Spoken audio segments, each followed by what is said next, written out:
समझा देते हैं फिर इसको लिखेंगे। सबसे पहले हमने कल बताया हुआ था आपको डीएनए के बारे में। इसके बारे में डीएनए के बारे में डीएनए के बारे में हमने क्या बताया हुआ था कि इसका फुल फॉर्म क्या होता है, डीऑक्सीराइबोन्यूक्लिक एसिड। ठीक है, और ये भी बताया हुआ था कि डीएनए को डीऑक्सीराइबोन्यूक्लिक एसिड क्यों कहते हैं। क्यों कहते हैं भाई? क्योंकि इसके कार्बन में, शुगर के कार्बन में, कौन से कार्बन में, दूसरे नंबर में केवल क्या पाया जाता है, हाइड्रोजन होता है, लेकिन ऑक्सीजन क्या होता है, एब्सेंट होता है, जिसके कारण इसको क्या कहते हैं, डीऑक्सी कहते हैं। लेकिन अगर हम बात करें किसकी, आरएनए की अगर हम बात करते हैं तो आरएनए के शुगर में क्या होता है कि कार्बन के दूसरे नंबर पर क्या होता है, ऑक्सीजन मीन्स OH ग्रुप उपस्थित होता है, जिसके कारण इसको हम क्या कहते हैं, राइबोन्यूक्लिक एसिड कहते हैं।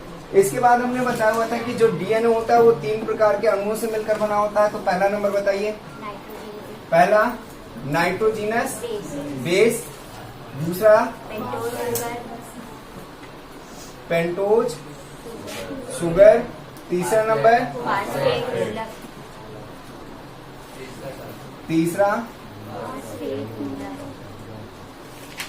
फास्फेट।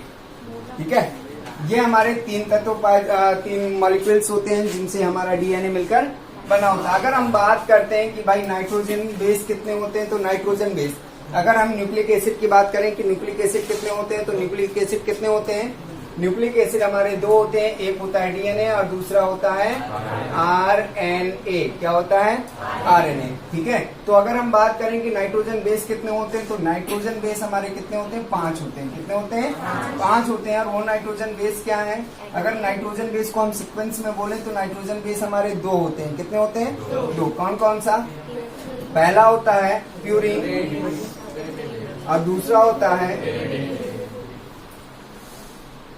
पिरिमिडिन। अगर हम बात करें कि भाई प्यूरिन में क्या क्या पाया जाता है, तो प्यूरिन में क्या क्या होता है,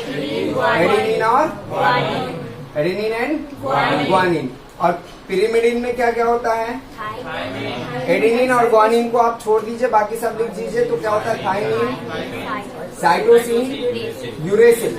ये हमारे किसमें पाए जाते हैं, पिरिमिडिन में पाए जाते हैं। इसके बाद हम बात कर रहे थे कि भाई हमारा जो एडेनिन होता है, मीन्स अगर हम चरगाफ की बात करें तो चरगाफ जी कहते हैं, कौन, चरगाफ क्या कहते हैं कि डीएनए में उतने ही नाइट्रोजन बेस होते हैं, डीएनए में उतने ही एडेनिन होते हैं जितने तुम्हारे थाइमिन पाए जाते हैं।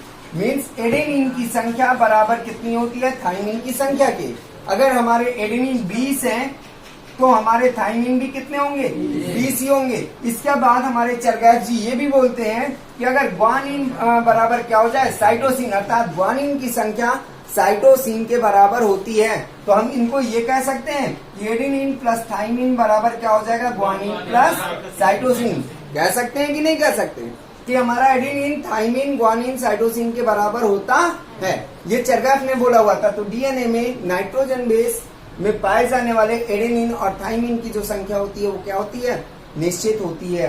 तो चलिए अब बात करते हैं किसके बारे में, डीएनए के बारे में, कि डीएनए हमारा बना कैसा होता है, किससे किससे बना होता है ना। तो सबसे पहले हम नाइट्रोजन बेस, मैंने कल आप लोगों को बताया था कि जो हमारे नाइट्रोजन बेस होते हैं, कौन होते हैं, नाइट्रोजन बेस। नाइट्रोजन बेस में एडेनिन किससे जुड़ा होता है, एडेनिन किससे जुड़ा होता है, किस नाइट्रोजन बेस से जुड़ता है, हाइड्रोजन बॉन्ड के द्वारा किस नाइट्रोजन बेस से जुड़ता है, थाइमिन से। किससे, थाइमिन से।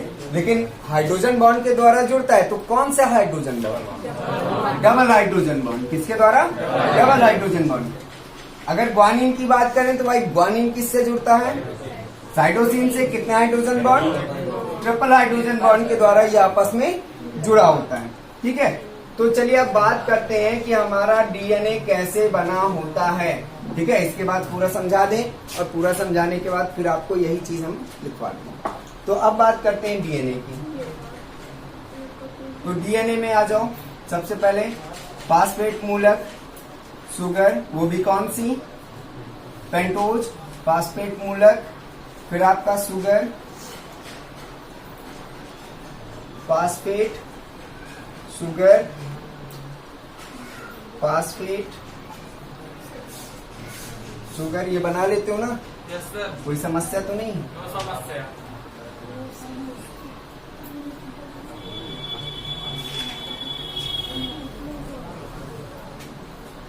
अब हम बात करते हैं भाई किसका, फास्फेट मूलक से हमारे कौन जुड़े होते हैं, नाइट्रोजन बेस जुड़े होते हैं। ध्यान रखिएगा, दो फास्फेट ग्रुप आपस में एक पेंटोज शुगर के साथ जुड़ा होता है और दोनों चैनों को जोड़ने का काम कौन करता है, नाइट्रोजन बेस। और नाइट्रोजन बेस को जोड़ने का काम कौन करता है, तो नाइट्रोजन बेस को जोड़ने का काम कौन करता है, हाइड्रोजन बॉन्ड। कौन जोड़ता है, हाइड्रोजन बॉन्ड। तो यहाँ पर अगर हम शुरू करते हैं एडिनिन, तो एडिनिन इसके पास अगर थाइमिन है, तो एडिनिन अगर इस फास्फेट के पास है तो इसके पास क्या है, थाइमिन। और ये दोनों किससे जुड़े होते हैं, डबल बॉन्ड से। इसके बाद ग्वानिन, ट्रिपल बॉन्ड क्या पाया जाएगा, साइटोसिन। और फिर इसके बाद मैंने कल आप लोगों को बताई थी कि भाई चलो एक बार डांस कर लेते हैं, है ना, लेकिन ये डांस है नहीं, डीएनए की स्ट्रक्चर है जो ऐसे चलती रहती है, जिग जैग्स, एक क्लॉकवाइज तो दूसरी एंटी क्लॉकवाइज, घूमती ऐसी है लेकिन एक दूसरे के विपरीत होती है। जो डीएनए होता है, वॉटसन और क्रिक नामक जो वैज्ञानिक थे जिन्होंने डीएनए के बारे में प्रस्तुत किया हुआ था, उन्होंने बताया था कि ये कौन सा डीएनए है, ये कौन सा डीएनए है, बीडीएनए। कौन सा, बीडीएनए। और बीडीएनए को बताया था उन्होंने कि जो हमारा बीडीएनए होता है वो किस दिशा में घूमता है, क्लॉकवाइज। किस दिशा में, क्लॉकवाइज दिशा में घूमा होता है। और ये जो दोनों चैनें होती हैं एक दूसरे के विपरीत होती है, मीन्स एक ही दिशा में नहीं होती। अगर एक दिशा में होती तो ये सांप के जैसे चलती, लेकिन एक दूसरे को ये क्या करती हैं, काटती हैं। तो भाई हमने अगर बात किया तो हमारे एक हाथ में ब्लू है, एक हाथ में ब्लैक। अगर हमने इसको अपोजिट डायरेक्शन में लिया तो अभी हमारा ब्लैक इस हाथ में है, ब्लू इस हाथ में। और जब हमने इसको अपोजिट डायरेक्शन में लिया तो हमारे पोजीशन क्या हो गए, चेंज हो गए। लेकिन थोड़ी देर बाद क्या होता है कि फिर से अपने वो पूर्व स्थिति में वापस आ जाते हैं। सेम यही चीज यहाँ होगा कि पहले एडिनिन था, थाइमिन था, ग्वानिन था, साइटोसिन था, लेकिन अगले सीक्वेंस में क्या हो जाएगा, ये डायरेक्शन हमारी चेंज हो जाएंगी। मीन्स रहेगा वही चीज लेकिन हमारी साइड क्या हो जाएगी, चेंज हो जाएगी। तो यहाँ पर क्या आ जाएगा, थाइमिन, डबल बॉन्ड, एडिनिन, फिर guanine, triple bond, cytosine, cytosine, triple bond, guanine. और इस तरह से ये सीक्वेंस आप जितनी बड़ी चाहो उतनी बड़ी बना सकते हो। अगर इसके बाद हम बात करें कि भाई डीएनए की चौड़ाई कितनी होती है, तो ध्यान रखिएगा इसकी जो चौड़ाई होती है वो कितनी होती है, 20 एंगस्ट्रॉम की होती है। कितनी होती है, 20 एंगस्ट्रॉम की। अगर हम इसके बीच में एक एक्सेस डाल दें, अक्ष डाल दें और बात करें कि आधी एक्सेस की जो चौड़ाई होगी वो कितनी होगी, तो ध्यान रखिएगा इसकी आधी एक्सेस की जो चौड़ाई होगी वो कितनी होगी, 10 एंगस्ट्रॉम। मीन्स 10 एंगस्ट्रॉम ये और 10 एंगस्ट्रॉम ये, टोटल कितनी हो गई, 20 एंगस्ट्रॉम। इसके बाद वो कहता है भाई जब डीएनए पूरा सर्किल पूरा कर लेता है, जब डीएनए एक पूरा सर्किल पूरा कर लेता है, मीन्स एक पूरा सर्किल कंप्लीट कर लेता है, तब उसकी जो लंबाई होती है कितनी होती है, तो ध्यान रखिएगा उसकी लंबाई कितनी होती है, 34 एंगस्ट्रॉम। कितनी होती है, 34 एंगस्ट्रॉम। फिर इसके बाद पूछता है कि भाई ये बताइए कि तुम्हारा जो पेंटोज शुगर है, दो पेंटोज शुगर के बीच की दूरी कितनी होती है, तो इनके बीच की दूरी कितनी होगी, 3.4 एंगस्ट्रॉम। कितनी होगी, 3.4 एंगस्ट्रॉम होती है। तो ये समझ में आ गया। और इसी चीज को अब कॉपी में लिखना है। कल मैंने आप लोगों को लिखवाया भी था, वॉटसन और क्रिक के बारे में मैंने बताया हुआ था, है ना, कि वॉटसन और क्रिक जिन्होंने क्या किया हुआ था, बीडीएनए की खोज की हुई थी। और कब की हुई थी, 1962 में इन्होंने डीएनए की खोज की हुई थी। और इनको किससे सम्मानित किया गया था, नोबेल प्राइज से इन्हें सम्मानित किया गया हुआ था। ठीक है, तो कहाँ तक हो गया था,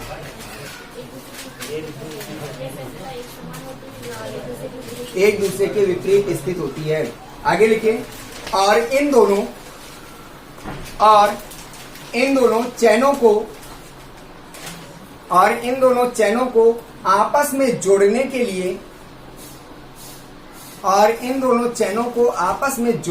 लिए नाइट्रोजन बेस पाए जाते हैं। नाइट्रोजन बेस पाए जाते हैं। देखिए दो चैन है, दोनों चैनों को जोड़ने का काम कौन करेगा, नाइट्रोजन बेस। जैसे सीढ़ी, जो सीढ़ी होती है ना तुम्हारी, है ना, लकड़ी वाली, अगर हम सीढ़ी ले लें, ठीक है, तो इन दोनों बांस के डंडों को अगर जोड़ना है तो बीच में हमें सपोर्टर लगाना पड़ता है कि नहीं। अगर इन सपोर्टर को ही हम बीच से हटा दें तो क्या अब सीढ़ी में आप चढ़ सकते हो, नहीं चढ़ सकते हो, गिर जाओ। वो अलग बात है भाई कि आप कर्तव्यकारी हो और दोनों बांस को पकड़ के चलना शुरू कर दो, वो सीढ़ी नहीं है, वो आपका स्टंट ठीक है। तो अगर आपने 20 से इनको काट दिया तो ये दोनों क्या हो जाते हैं, अलग हो जाते हैं। इसी तरह से जब ये 20 से कट जाते हैं तो ये भी एक दूसरे से अलग हो जाते हैं, और इसकी यही प्रोसेस हमारी एक कहलाती है रिप्लिकेशन। क्या कहलाती है? रिप्लिकेशन। मीन्स एक डीएनए से जब 2 डीएनए का निर्माण होता है तो उस प्रोसेस को हम रिप्लिकेशन कहते हैं। ठीक है, तो लिखो क्या लिखा है, नाइट्रोजन बेस पाए जाते हैं, और ये नाइट्रोजन बेस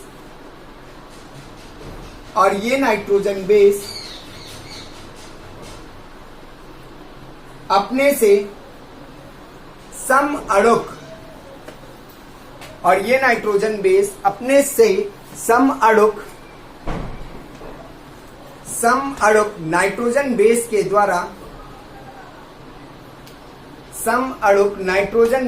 द्वारा हाइड्रोजन बॉन्ड की सहायता से आपस में जुड़े होते हैं। देखिए, अभी हमने बताया हुआ था, चरगैफ ने एक रूल प्रस्तुत किया हुआ था कि जो नाइट्रोजन बेस होंगे वो हमेशा, ध्यान रखिएगा कि वो जो नाइट्रोजन बेस होते हैं वो हमेशा समअणुक नाइट्रोजन बेस से ही जुड़ेगा। अगर कोई ये कह दे कि भाई थाइमीन की जगह हम साइटोसिन कर दें, या साइटोसिन की जगह हम एडेनिन कर दें, तो क्या दैट इज पॉसिबल? तो ये संभव नहीं है। क्यों संभव नहीं है? क्योंकि इनके जो अणु हैं वो समान नहीं है। इसीलिए जो हमारे नाइट्रोजन बेस होते हैं वो हमेशा समअणुक नाइट्रोजन बेस के ही द्वारा आपस में जुड़ते हैं। जैसे अगर रिश्ते होते हैं तो समान और अपनी कैटेगरी को देखकर ही किए जाते हैं कि भाई ये हमारे कैटेगरी का है, चलो यहाँ रिश्ता करते हैं, है ना। लेकिन वो अलग बात है कि कोई पीसीएस बन जाता है, कोई डॉक्टर बन जाता है, गरीब घर का लड़का या बिटिया, है ना, तो उसको ले जाकर बड़े घर वाले ले जाते हैं। क्यों? क्योंकि वो कहते हैं भाई ये डॉक्टर है, इंजीनियर है ना या तो फिर ये आपका आईएएस पीसीएस है, या ये किसी बड़ी पोस्ट में आ गया है, तो ये अब उस घर के लायक नहीं है। मतलब जब तक जॉब नहीं थी तब तक उस घर के लायक था, और जब जॉब आ गई तो उस घर के लायक नहीं है, उनको ले जाते हैं। वो कहते हैं भाई दहेज भी मत दो। और जब पहले गए थे, जब उनके पास कुछ नहीं था, तब आप दहेज मांग रहे थे, है ना। तो ये जो इंसान भी है बहुत लालची किस्म का, ठीक है। तो चलिए इसको हटाइए, आगे लिखो क्या लिखा है, समअणुक नाइट्रोजन बेस के द्वारा आपस में जुड़े होते हैं। जैसे एडेनिन हमेशा थाइमीन के साथ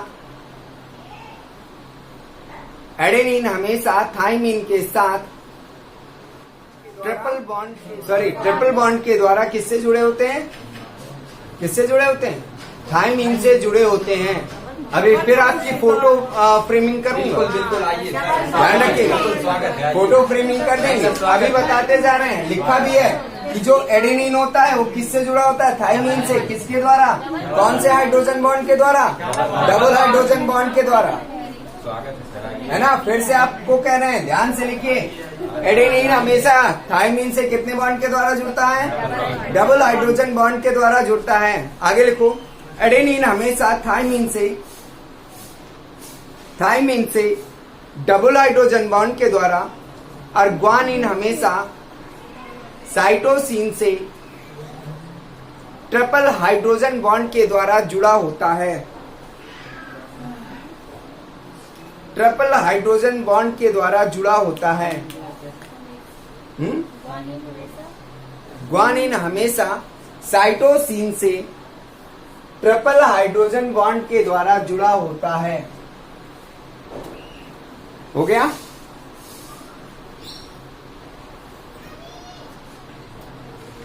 ट्रिपल बॉन्ड के द्वारा जुड़ा होता है।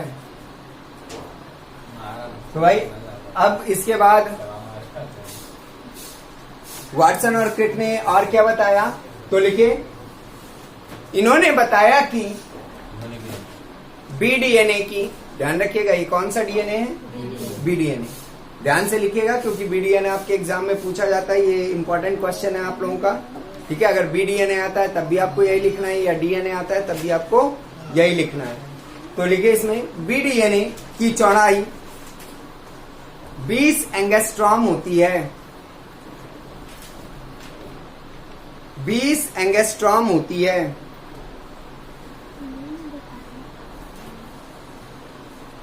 20 एंगस्ट्रॉम होती है और डीएनए का एक पूरा घुमाव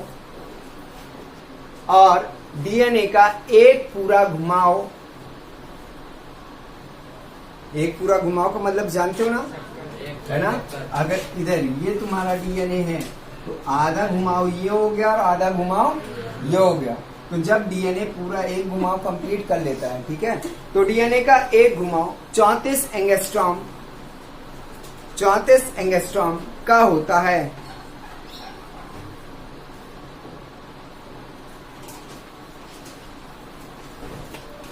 दो नाइट्रोजन बेस की दूरी। अब देखिए यहां पर आप लोग एक चीज और बोल सकते हो कि भाई आपने इसमें लिखवा रहे हो कि दो नाइट्रोजन बेस की दूरी कितनी होती है, 3.4 एंगस्ट्रॉम होती है, जबकि हमने यहाँ क्या लिखा हुआ है, शुगर के बीच की दूरी 3.4 एंगस्ट्रॉम होती है। हम बोल रहे हैं नाइट्रोजन बेस के बीच की दूरी 3.4 एंगस्ट्रॉम होती है। तो जितनी दूरी इसकी होगी, शुगर के बीच की जितनी दूरी है उतनी दूरी तुम्हारी किसकी होगी, फास्फेट मूलक की होगी कि नहीं होगी? उतनी ही दूरी तो होगी कि नहीं होगी? होगी। तो हमारा अगर कोई भी कहता है कि भाई पेंटोज शुगर के बीच की दूरी क्या है, 3.4 एंगस्ट्रॉम, या नाइट्रोजन बेस की बीच की दूरी क्या है, तो फास्फेट मूलक में ही नाइट्रोजन बेस जुड़ते हैं, ठीक है। तो ध्यान रखिएगा, इसलिए वो किसके बारे में पूछ रहा है कि फास्फेट के बीच की दूरी कितनी होती है, तो कितनी दूरी होती है, 3.4 एंगस्ट्रॉम होती है। तो लिख लो, दो नाइट्रोजन बेस की दूरी 3.4 एंगस्ट्रॉम होती है।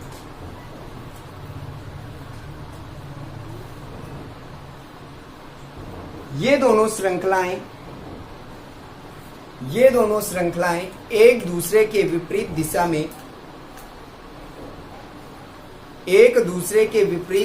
में स्थित होती हैं।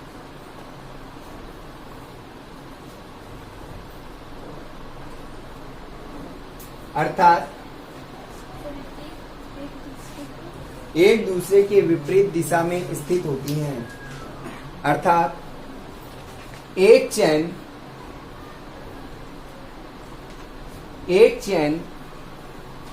3' to 5' 3' to 5' और दूसरी चेन 3' to 5' नहीं समझे? इधर 3' to 5' एक चेन 3' to 5' और दूसरी चेन 5' to 3' दिशा में स्थित होती है। हो गया, ठीक है। अगर ये वाली जो चेन है ये 3' से स्टार्ट हो रही है और 5' में खत्म हो रही है, तो ये वाली चेन कैसे स्थित होगी, तो ये स्टार्ट होगी 5' से और खत्म किस में होगी, 3' में। तो एक चेन होती है जो 3' से 5' में स्थित होती है और दूसरी चेन होती है जो 5' से 3' में स्थित होती है। बात समझ में आ गई? यहां से तुम्हारा डीएनए खत्म।